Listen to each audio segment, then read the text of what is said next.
এই গল্পের নায়কের সাথে আলাপ করিয়ে দিয়ে আসুন। ওই যে দেখছেন ছেলেটাকে, আরাম কেদারায় আয়েশ করে আধ বোঝা চোখে সিলিং এর দিকে মুখ রেখে গানে ডুবে আছে, ও হলো সহজ। ভালো নাম সহস্রার। বেশ জনপ্রিয় একটা আধুনিক বাংলা গান বাজছে ওর পছন্দের প্লেলিস্টে। প্রেমে পড়া বারণ, কারণে অকারণ, আঙুলে আঙুল রাখলে হাত ধরা বারণ, প্রেমে পড়া বারণ। সহজের নাম সহজ হলে কি হবে? ওর ভাবনাগুলো কাছের মানুষের কাছে বেশ জটিল। কাছের মানুষ বলতে ওই হাতে গোনা গুটিকাতক কাছাকাছি থাকা মানুষ। আসলে কতটা কাছের হলে কাছের মানুষ হিসাবে সংজ্ঞায়িত করা যায় তা বোধহয় আমরা কেউই জানি না। অগত্যা কাছে থাকা মানুষগুলোকেই কাছের মানুষ বলে আঁকড়ে ধরি। এদের মধ্যেই যদি কোনোদিন কারোর সাথে দূরত্ব তৈরি হয়, তখন সেই অদৃশ্য সুতোটায় টান পড়ে হয় আলগা হয়ে যায়, নয়তোবা ছিঁড়ে যায়। গানটা শুনতে শুনতে সহজের মনটা যেন কেমন করে উঠল।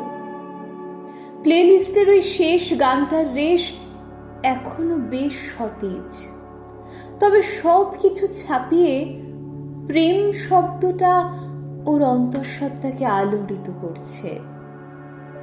হয়তো প্রেম শব্দটার সবটুকু জানা যায় না বলেই কোনো এক অজানা আকর্ষণে কতজন কতভাবে একে ছুঁয়ে দেখতে চায়।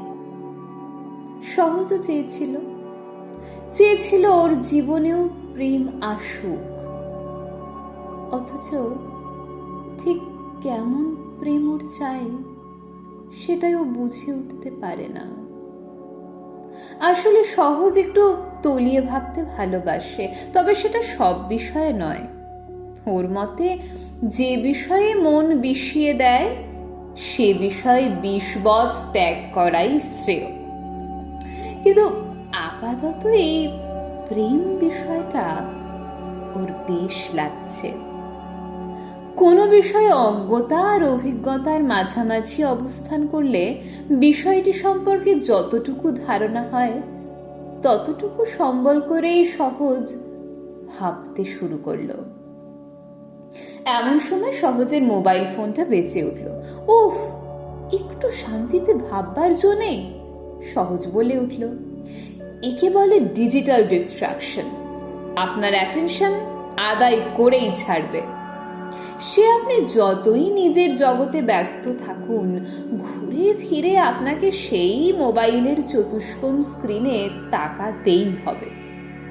কবি নজরুল ভাগ্যে সেই দিনটা দেখে যাননি, তা না হলে হয়তো লিখতেন, থাকবো না কো বদ্ধ স্ক্রিনে, দেখবো এবার জগৎটাকে। ফোনে স্ক্রিনে ভেসে উঠছে পারিজাত কলিং।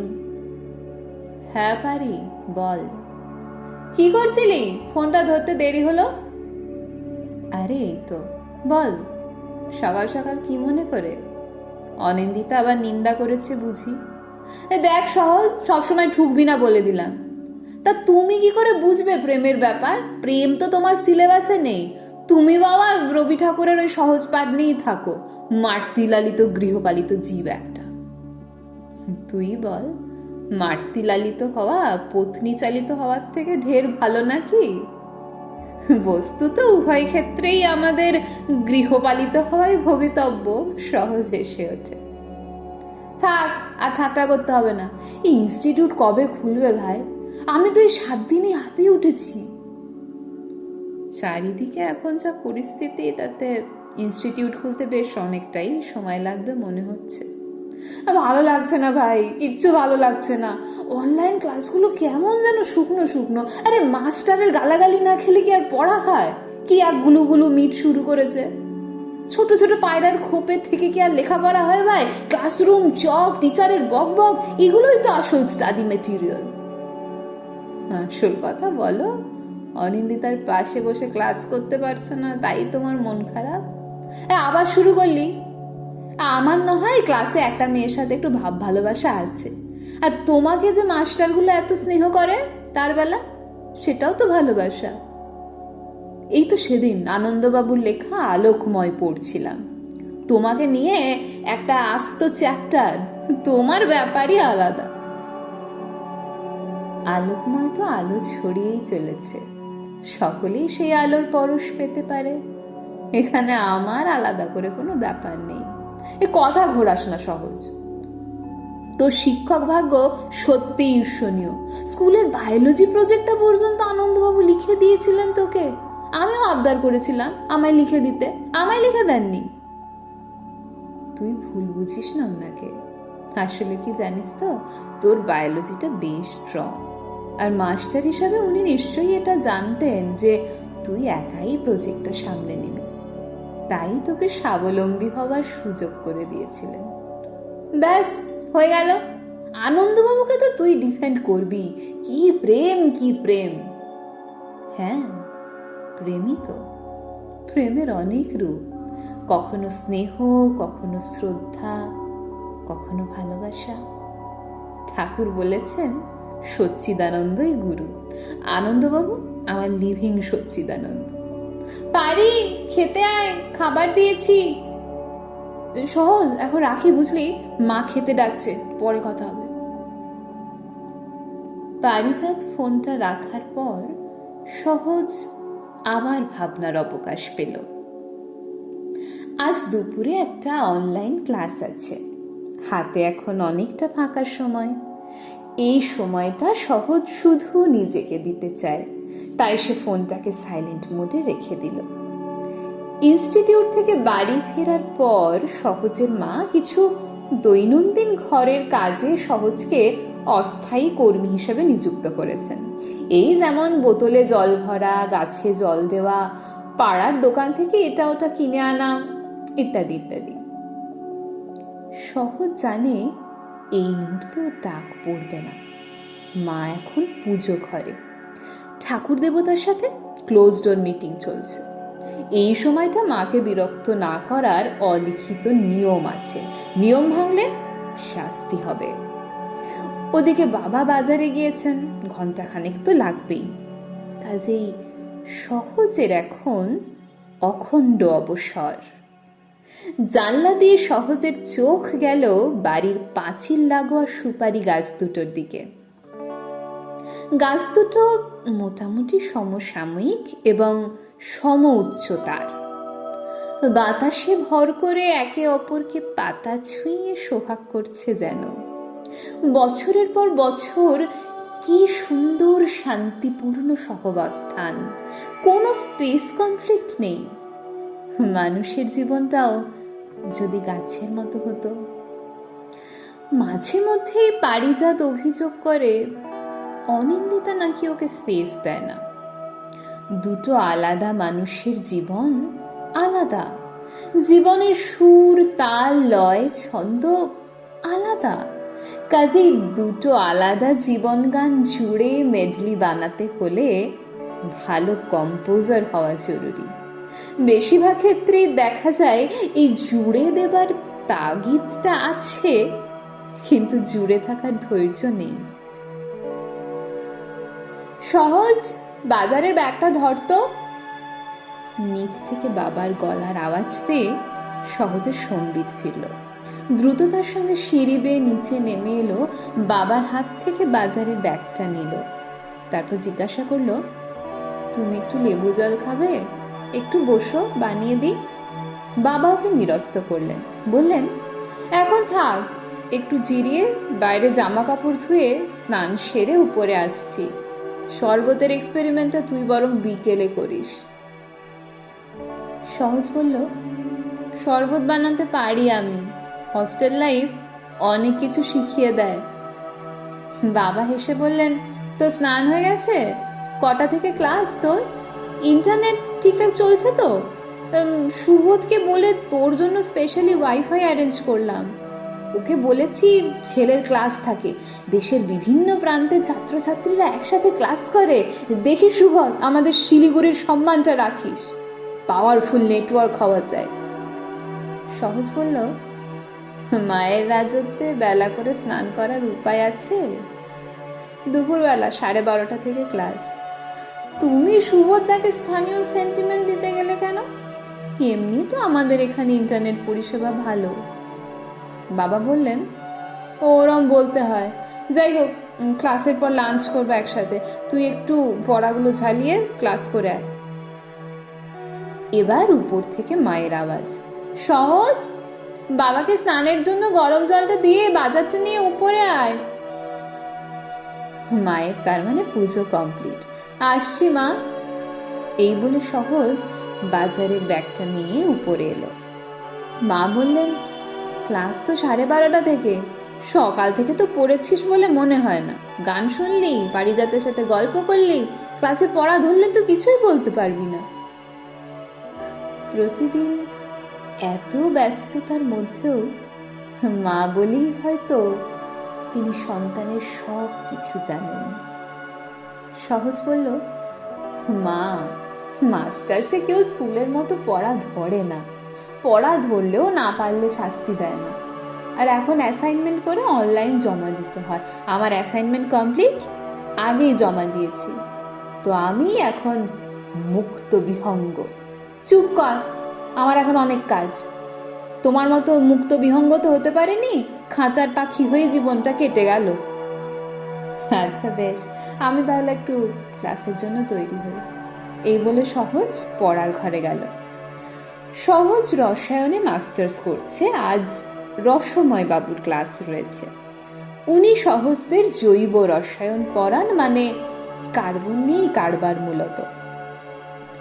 রসময় বাবুর উচ্চারণ আর কথা বলার ভঙ্গিমায় সহজের খুব হাসি পায়। পড়ানোর সময় এমনভাবে কার্বন কার্বন করবেন, সাধারণ লোকে শুনলে ভাববে কার্বন, সে কার্বন। সকলে একে একে গুলুগুলু মিটে যোগদান করেছে। বেশিরভাগের অডিও ভিডিও অফ করা, জয়েন করার সময় শুধু টুংটুং করে আওয়াজ হচ্ছে। কেউ কেউ চ্যাট বক্সে গুড আফটারনুন উইশ করে নিজেদের উপস্থিতি জানান দিচ্ছে, তবে কেউ কথা বলছে না। রসময়বাবুকে সবাই বেশ সমীহ করে চলে, কখন উনি এসে পড়বেন। ছাত্রছাত্রীদের কোর্স ওয়াইজ আলাদা আলাদা হোয়াটসঅ্যাপ গ্রুপ আছে, কোর্স প্রতি 2টো। একটাই কোর্স ইনস্ট্রাক্টর ইনক্লুডেড আর অন্যটাই কোর্স ইনস্ট্রাক্টর এক্সক্লুডেড। এই দ্বিতীয় গ্রুপটা মূলত খিল্লি করার উদ্দেশ্যে নির্মিত। কাজের কথা প্রথম গ্রুপটাতেই হয়। তো রসময় বাবু না আসা পর্যন্ত দ্বিতীয় গ্রুপটাতে যথারীতি খিল্লি করা চালু হয়ে গেছে। সহজের এসব ভালো লাগে না। গ্রুপ লিভ করতেই পারে, কিন্তু সেটা নিয়ে আবার অহেতুক আলোচনা হতে পারে। এই ভেবে সহজ এই গ্রুপটাকে মিউট করে রাখাই শ্রেয় মনে করেছে। Good afternoon class. রসময়বাবু বেশ রসিয়ে অভিবাদন করলেন। গোটা ক্লাস এক এক করে আনমিউট করে প্রতি অভিবাদন করা শুরু করলো। মিনিট 5 এখন এই চলবে। সহজ বইয়ের পাতায় চোখ বোলাতে শুরু করলো। ক্লাসে কার্বোহাইড্রেট পড়ানো হচ্ছে। আজকের টপিক নমেনক্লেচার, যার বাংলা তর্জমা নামকরণ। ওই যে নবজাতকের নামকরণ অনুষ্ঠানের মতো আর কি, তবে একত্রে কিছু যৌগ যারা এখনো জন্মায়নি তাদেরও নামকরণ করতে হবে। মানে যদি কখনো কেউ দুম করে বানিয়ে ফেলে, তখন তাকে তার আসল নাম ধরেই ডাকতে হবে। আর যদি দৈবক্রমে কেউ কখনো খুবই গুরুত্বপূর্ণ কোনো যৌগ বানিয়ে ফেলে, তখন সংশ্লিষ্ট বিজ্ঞানীর নাম যৌগটার সাথে জুড়ে যায়। এই যেমন ফিশার কার্বিন, শর্ট কার্বিন, না কার্বন নয়, কার্বিন।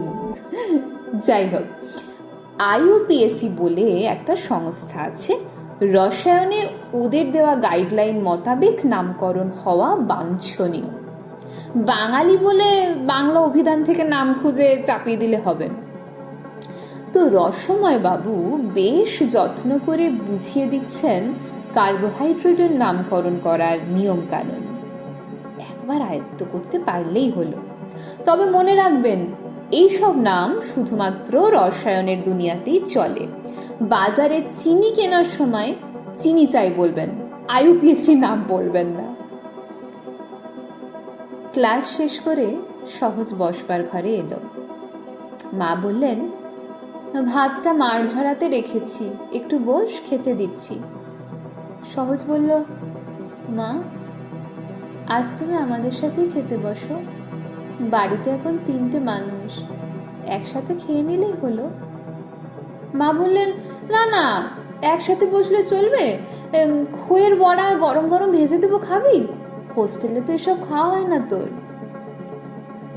সহজের বাবা গৃহকর্মে বেশ নিপুণ, সংসারের যাবতীয় কাজে সাহায্যের হাত বাড়িয়ে দেন। ইতিমধ্যেই মধ্যাহ্নভোজের আয়োজনে হাত লাগিয়েছেন। বাড়ির বড় ছেলে হিসাবে তিনি এ যাবৎ অনেক দায়িত্ব পালন করেছেন। অবিবাহিত থাকাকালীন নিজের পড়ার খরচ জোগাড় করেছেন, বোনেদের বিয়ের খরচ বহন করেছেন, দরকারে হেসেল সামলেছেন। এমনকি সহজরা এখন যেই বাড়িতে থাকে তাকে বাসযোগ্য করে তুলতেও বেশ পরিশ্রম করেছেন। বেশিরভাগ ক্ষেত্রেই সহোদর ভাই বোনেরা এই অবদানগুলোর কথা বেমালুম ভুলে যায়, আলাদা করে অ্যাকনলেজ করার প্রয়োজন মনে করে না। সে না হয় নাইবা করল, গাছেরা যে অক্সিজেন দেয়, ফুল দেয়, ফল দেয়, ছায়া দেয়, কে কবে গাছেদের থ্যাংক ইউ বলেছে? গাছেদের মহত্ব কি তাতে কমে যায়? সমস্যাটা সেখানে নয়, সমস্যাটা হলো গাছেদের উচ্চতা সইতে না পারা, নিজেদের নীচতা ঢাকতে না পেরে অসহায় গাছটিকে কেটে কেটে ক্ষত বিক্ষত করে নিজের স্তরে টেনে আনার অপপ্রচেষ্টা। সহজের বাবা প্রিয়জন হতে চেয়েছিলেন, কিন্তু বারবার প্রয়োজন হয়েই রয়ে গেলেন। তাই বড় অভিমানে তিনি নিজেকে গুটিয়ে নিয়েছেন। যাই হোক, যেটা বলছিলাম, সহজের বাবা ঘরের কাজে বেশ পারদর্শী। রান্নার টুকটাক তো সহজ বাবার কাছ থেকে শিখেছে। স্কুল আর টিউশন অ্যাটেন্ড করতে হবে বলে সহজকে ছাড়াই মা যখন জলপাইগুড়িতে মামার বাড়ি যেতেন, বাবা তো একা হাতে সংসার সামলাতেন। সহজ দেখেছে বাবা কিভাবে আলুর খোসা ছাড়ান, খোসার সাথে এতটুকু আলুও অপচয় হবে না। নিষ্কাম কর্মযজ্ঞের সহজ পাঠ এখান থেকেই শুরু। বাবার সহজ হিসেব, সংসারে কর্তব্যকর্ম যথাসাধ্য নিখুঁতভাবে করার চেষ্টা করতে হবে, ফলাফল যাই হোক না কেন। আত্মনির্ভর হওয়ার অনেক আগে আত্মনিবেদন করার অনুশীলন আবশ্যিক। সহজ ওর বাবার খাওয়া শেষ হলে হস্টেলের অভ্যাস মতো নিজের এঁটো বাসন তুলতে গিয়েছিল, কিন্তু মা ওকে নিরস্ত করলেন। সহজ খুব একটা বাড়ি আসতে পারে না, ওর এমএস থিসিসের কাজ চলছিল। তবে এখনকার পরিস্থিতির বিচারে অনলাইন থিসিস সাবমিশন ধার্য হয়েছে, তাই বাড়ি চলে এসছে। অসময়ে বাড়ি আসায় নিজের বাড়িটাকে কেমন যেন হস্টেল হস্টেল মনে হচ্ছে। হস্টেল জীবন সহজকে অভিযোজিত হতে শিখিয়েছে। সবকিছু মন মতো হয় না, তাই যতটা সম্ভব মানিয়ে নেওয়াই শ্রেয়। যে সহজ নরম ভাত মুখে তুলত না, সেই সহজ আজ খাবার নিয়ে কোনো অভিযোগ জানায় না। অপছন্দের খাবার খাবে না, কিন্তু সেটা নিয়ে আগের মতো অশান্তি করে না। বলেছিলাম তো, হস্টেল লাইফ অনেক কিছু শিখিয়ে দেয়। অস্তিত্বের জন্য সংগ্রাম থেকে শুরু করে যোগ্যতমের উদ্বর্তন পর্যন্ত। সহজ লক্ষ্য করে মায়ের পাতে মাছের মাথার ঠিক নিচের একটা গাদা পিস, আর আমের চাটনিতে আমের আঁটি। আলাদা করে কোনো বাটিতে পরিবেশিত নয়, সব ওই একটা কানা উঁচু থালাতেই সহাবস্থান করছে। এখানেও কোনো স্পেস কনফ্লিক্ট নেই। কিন্তু সহজের মনের দ্বন্দ্ব। এখন তো সহজ বুঝতে শিখেছে। সে বলে উঠল, মা, তুমি সবসময় এত কাঁটাওয়ালা মাছের পিস নাও কেন? পেটি পিস নিতে পারো তো। আর আমের আটি কেন? টুকরো পিসগুলো সব আমার আর বাবার পাতে দিতে গেলে কেন? মা হেসে জবাব দেন, ওরে, যে মাছে যত বেশি কাটা সে মাছ তত বেশি টেস্টি। আর আমের আটি আমার বরাবর ভালো লাগে, তাই এ স্বাদের ভাগ হবে না। তারপর বললেন, এবার একটু বজ্রাসন করে বিশ্রাম নাও, বিকালে একটু হেঁটে এসে পড়তে বসবে, সামনেই তো তোমার থিসিস সাবমিশন। সহজ বিনা বাক্য ব্যয়ে নিজের ঘরের দিকে পা বাড়ায়। সহজ জানে মায়ের এই স্বার্থত্যাগের কারণ। সহজ জানে মায়েরা মিথ্যা কথা বলে। বজ্রাসনে বসে সহজ আবার ভাবরাজ্যে ডুবে যেতে থাকলো। স্বামীজির লেখা একটা গদ্যাংশ ওদের স্কুল পাঠ্য বইয়ের অন্তর্ভুক্ত ছিল। ওরই একটা লাইন মনে পড়ল, স্বার্থই স্বার্থ ত্যাগের প্রধান শিক্ষক। মায়ের স্নেহ কি তবে নিঃস্বার্থ নয়? এ কি বৃহত্তর স্বার্থ পূরণের তাগিদে ক্ষুদ্র স্বার্থ পরিত্যাগ? ভালোবাসা কি পুরোপুরি নিঃস্বার্থ হতে পারে, নাকি স্বল্প হলেও স্বার্থের রেশ রয়ে যায়? স্বচ্ছতোয়া সহজের সাথেই পড়ত। অনেক দেখা একরকমের ভিড়ে একেবারে অন্য রকম। সহজ জানিয়েছিল ওকে ভালো লাগার কথা। স্বচ্ছতোয়া বিনম্রভাবে ফিরিয়ে দিয়েছিল ওকে। প্রত্যাখ্যানের যন্ত্রণা এত হৃদয় বিদারক, সহজতা প্রথম টের পেল। মায়ের নজর এড়ায়নি। মা সেদিন শুষে নিয়েছিলেন ওর সব যন্ত্রণা। বলেছিলেন, সহজ, জীবনে চলার পথে প্রয়োজনীয় মাত্রই অপরিহার্য নয়। আনন্দ শোক কোনো কিছুই স্থায়ী নয়। আমি জানি তুমি একজনকে ভালোবেসেছ, সে শুধু তোমাকে ফিরিয়ে দিয়েছে, তোমার ভালোবাসাকে নয়। ভালোবাসা কেউ ফেরাতে পারে না। ভালোবাসা তো কোনো উপহার নয় যে ফিরিয়ে দেবে। সে আগলে রাখাকে আগল ভেবেছে, তাই জড়িয়ে ধরার হাত সরিয়ে দিয়েছে। তুমি ভালোবাসতে পারো, এটা তোমার ঐশ্বর্য। ভালো সবাই বাঁচতে পারে না। ভালো যার মধ্যে বাসা বাঁধে সেই ভালোবাসতে পারে। সেদিন সহজ বুঝেছিল, প্রেমে থাকা মানে থেমে থাকা নয়। বুঝেছিল অপ্রেম থেকে নিজেকে বাঁচানোটা জরুরি। এভাবেই আমাদের জীবনগানে প্রতিনিয়ত নতুন অভিজ্ঞতায়, কথায় নতুন সুর সংযোজিত হতে থাকে। জীবন চলতে থাকে জীবনের মতো। সহজ কানে হেডফোন লাগিয়ে প্লেলিস্ট থেকে অঞ্জন দত্তের একটা গান প্লে করলো। চলে যেতে গেলে পিছু টান ভুলে যেতে হবে, বলে যেতে গেলে অভিমান ভুলে যেতে হয়। হেরে গেলে গোলাম চোর তাস ফেলে দিতে হবে। অবশেষে সিগারেট তুমি আমি সবাই